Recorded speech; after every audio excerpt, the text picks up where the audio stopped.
Ehitamine on üks loovamaid tegevusalasid ning pakub eneseteostust tuhandetele inimestele. Priit on üks nendest meestest, kes on endale valinud ehitaja ameti.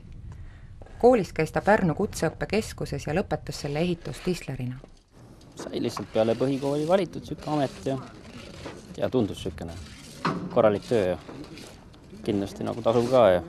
Priiduga koos töötab Andrei. Tema on töödejuhataja ja korraldab ehitusplatsil montaaži ja betoonitöid.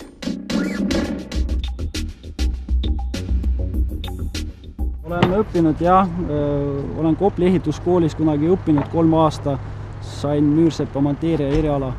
Ja peale kutsekooli ma otsustasin enda jaoks, et ma lähen edasi õppida, et ma tahan nagu tööline olla, et ma tahan ülemuseks olla ja siis valisin endale, et ma lähen õppida ja saan kõrgharidus ja ma arvasin, et saan hakkama. Ja ikkagi nii ta tuli välja, et ma astusin Tallinna Tehnika kõrgkooli, kus ma õppisin 4 aasta, sain hooneehituse eriala endale ja praegu te näete, et ma olen siin platsil töödejuhatajana, nagu ma tahtsin, nagu ma soovisin kunagi.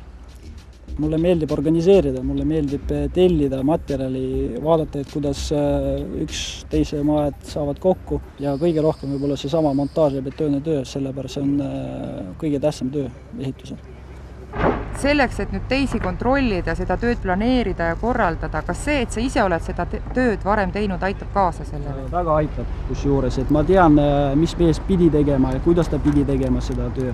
Ja ütleme, väga aitab, et ma näen ise, kuidas ma olen teinud seda töö ja mis mehed teevad praegu ja see väga aitab, ütleme. Kui oleks ma otse koolist tulnud ja hakkasin näitama neile näpuga, kuidas seda tööd tegema ja ise ei ole kokku puutunud sellega, siis ma arvan, et minusse ei tuleks midagi hea. Ehitustel töötab palju Andrei koolivendi. Tallinna Tehnika kõrgkoolis on õppinud ka Taavi ja Martin. Lõpetasin keskkooli ja hakkasin siis valima, et mida ja kus õppida ja juhtus nii, et läksime siis sõbraga ehituskooli. Mul 1 aasta on veel käia ja käin Tallinna Tehnika kõrgkoolis. Ja kes sinust saab, kui see lõpetatud saab? Objektijuht, ehitusinsener. Mida tähendab objektijuht ühel ehitusobjektil? Objektijuht on siis nagu platsi peal, töömaal kogu aeg ja koordineerib nagu ehitust, alltöövõtjaid. Projektijuht on siis nagu objektijuhist järgmine, kes teeb seda paberimajandust, aga mina olen see, kes siis platsi peal on nagu ehitusega otse kokku puutus. Aleksei on kogenud ja hinnatud meister. Peaaegu poole oma elust on ta töötanud ehitustel. В этой фирме я работаю 3 года, в КСМ. Работаю монтажником.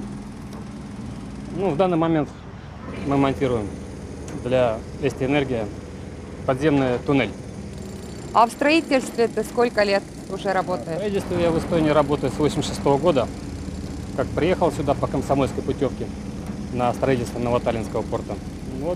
3 года назад только с этой фирмы уволился ввиду ее развала. А почему должны бы молодые прийти учиться на строителя? Если они хотят изменить свой облик в лучшую сторону города, я имею в виду, то есть смысл учиться на строительной профессии. Ehitaja-amet on tänapäeval veel populaarne. Läheb palju inimesi peale keskkooli seda õppima ja päris palju jääb ka püsima. А что еще хорошего? Еще хорошее, можно первым позагорать, когда еще все люди ходят в одежде. Huvitavat on kogu aeg, sest tuleb igasugu uusi materjale ja asju juurde ja asi nagu areneb kogu aeg. Ja когда что-то строишь, вкладываешь в это, возможно, даже и душу. Не только свои силы. Mina isiklikult tunnen rahuldust sellest, kui midagi valmis saab. Et ma olen õhtul koju ja vaatan, et täna tegime siis sellise asja valmis. Et panime maja püsti, see on ju suur asi.